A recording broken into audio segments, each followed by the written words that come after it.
Hello बच्चों, एक बार फिर से जस्टिन स्टडी केयर में आपका स्वागत है। आप देख रहे यूट्यूब पे जस्टिन स्टडी केयर। यहाँ कक्षा 8वीं से कक्षा 10वीं तक का सभी विषयों का प्रश्न उत्तर आसान भाषा में आपको मिलेगा। यदि आप भी चाहते हैं कक्षा 8वीं से कक्षा 10वीं तक का किसी भी विषय का प्रश्न उत्तर आसानी से आपको मिले तो इस चैनल को सब्सक्राइब अवश्य कर लीजिए और अपने दोस्तों के साथ शेयर भी अवश्य कर दें। तो चलिए चलते हैं। आज जिस सब्जेक्ट पे हम चर्चा करेंगे, आज जिस सब्जेक्ट का प्रश्न उत्तर करवाएंगे वो सब्जेक्ट होने वाला है फिजिक्स, जिसे हिंदी में हम भौतिकी कहते हैं। क्लास जो होने वाला है वो क्लास होने वाला है 10th। पाठ का नाम जो है, जैसा कि आप देख रहे होंगे, प्रकाश का परावर्तन। आज जो करवाने वाले हैं वो लघु उत्तरीय प्रश्न उत्तर आज होने वाला है। तो आप लोग भी अपना अपना कॉपी और कलम लेकर के बैठ जाए और इत्मीनान के साथ इस सब्जेक्ट को देखें और इस प्रश्न उत्तर को नोट करें अपने कॉपी में, चूँकि ये प्रश्न उत्तर परीक्षा के दृष्टिकोण से बहुत ही महत्वपूर्ण होने वाला है। चलिए चलते हैं बिना देरी करते हुए प्रश्न की ओर। देखते हैं पहला प्रश्न क्या कह रहा है। अपसारी समांतर अभिसारी किरणपुंज से आप क्या समझते हैं? ये प्रश्न है। चलिए इसके आंसर पर नजर दौड़ाते हैं। देखिएगा, अपसारी किरणपुंज ऐसा किरणपुंज जिसमें प्रकाश की किरणें एक बिंदु स्रोत से निकलकर फैलती चली जाती है।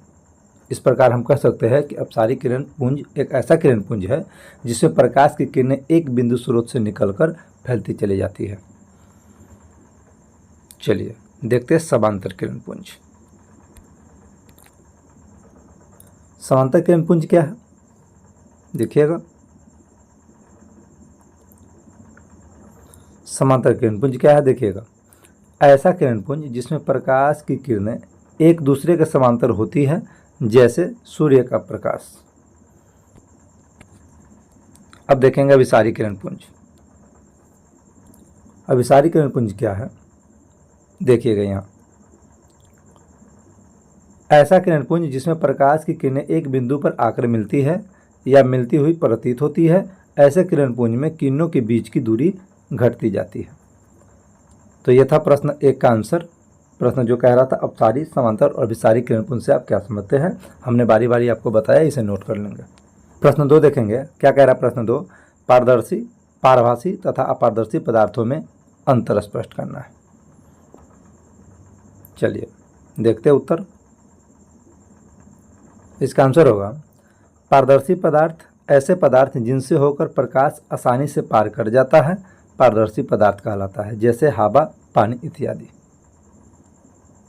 पारभासी पदार्थ ऐसे पदार्थ जो खुद पर पड़ने वाले प्रकाश के एक छोटे से भाग को ही अपने में से होकर जाने देते हैं, पारभासी पदार्थ कहलाता है, जैसे दूध, रक्त इत्यादि। अपारदर्शी पदार्थ, देखिएगा, ऐसे पदार्थ जो प्रकाश को अपने में से होकर जाने नहीं देते, अपारदर्शी पदार्थ कहलाता है, जैसे लकड़ी, पत्थर इत्यादि। अपारदर्शी पदार्थ ऐसे पदार्थ को हम कहेंगे जो अपने में से होकर प्रकाश को एक पार से दूसरे पार नहीं जाने देते, ऐसे भी समझ सकते हैं। प्रश्न 3 क्या कह रहा है। प्रकाश के परावर्तन के नियमों को लिखे। सबसे पहले हम समझेंगे प्रकाश के परावर्तन आखिर कहते किसको है, उसके बाद इसके नियमों का भी बात करेंगे। चलिए, जैसा कि इसका आंसर देख रहे हैं आप, आंसर देखिएगा, प्रकाश के किसी वस्तु से टकराकर लौटने को प्रकाश का परावर्तन कहते हैं। प्रकाश के परावर्तन के 2 नियम निम्नलिखित है। चलिए इसके 2 नियम कौन सा है उस पर बात करते हैं। प्रकाश के परावर्तन के 2 नियम यहाँ आपको दिख रहा होगा। पहला नियम क्या है? आपतित किरण, परावर्तित किरण तथा आपतन बिंदु पर खींचा गया अभिलंब तीनों एक ही समतल में होते हैं। दूसरा नियम क्या है? आपतन कोण परावर्तन कोण के बराबर होता है। इसे नोट करेंगे, ये परीक्षा के दृष्टिकोण से बहुत ही महत्वपूर्ण प्रश्न है। चलिए प्रश्न 4 देखते हैं। प्रश्न 4 क्या कह रहा है। वास्तविक प्रतिबिंब और आभासी प्रतिबिंब में क्या अंतर है? क्या अंतर है? चलिए एक बात और देख लीजिएगा, आभासी प्रतिबिंब को ही काल्पनिक प्रतिबिंब के नाम से भी जानते हैं, जैसा कि यहाँ पे देख रहा होगा। प्रश्न 4 का जो उत्तर होगा, वास्तविक और आभासी प्रतिबिंबों में निम्नलिखित अंतर है। वास्तविक और आभासी प्रतिबिंब में क्या अंतर है, या यूँ कह ले वास्तविक और काल्पनिक प्रतिबिंब में क्या अंतर है, हम आपको बता रहे बारी बारी से, देखिएगा और नोट कीजिएगा। अंतर नंबर 1 क्या कह रहा है। किसी बिंदु स्रोत से आती प्रकाश की किरणें दर्पण से परावर्तन के बाद जिस बिंदु पर वास्तव में मिलती है उसे उस बिंदु स्रोत का वास्तविक प्रतिबिंब कहते हैं। जबकि किसी बिंदु स्रोत से आती प्रकाश की किरणें दर्पण से परावर्तन के बाद जिस बिंदु से आती हुई प्रतीत होती है उसे उस बिंदु स्रोत का आभासी अर्थात काल्पनिक प्रतिबिंब कहते हैं। इसका दूसरा अंतर क्या होगा?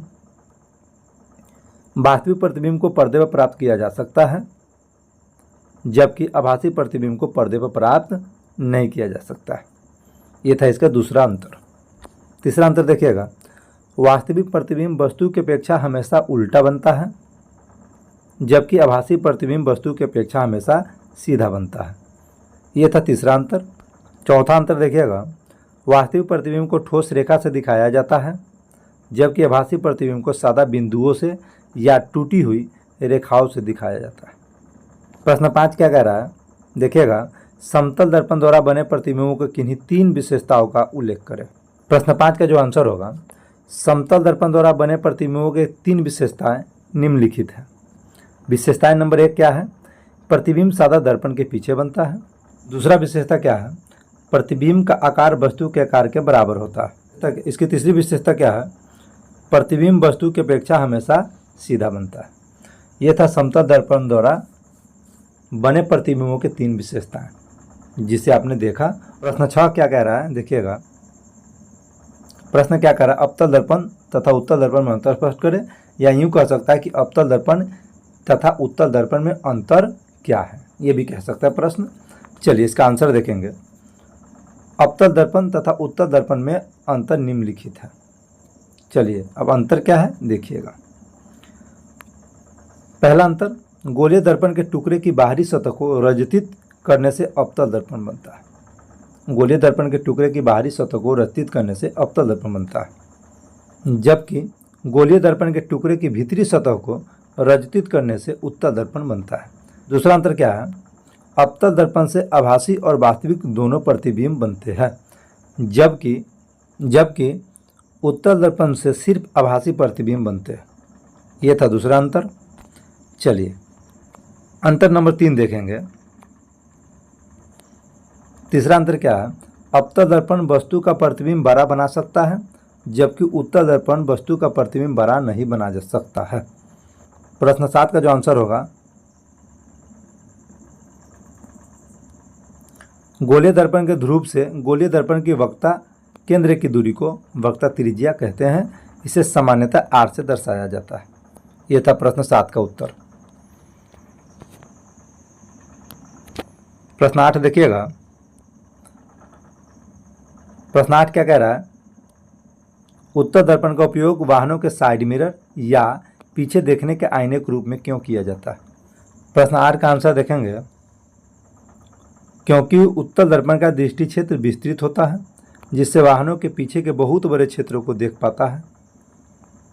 ये वस्तु का हमेशा सीधा प्रतिबिंब बनाता है, जिससे पीछे से आती वाहनों को देखकर साइड देने में आसानी होती है।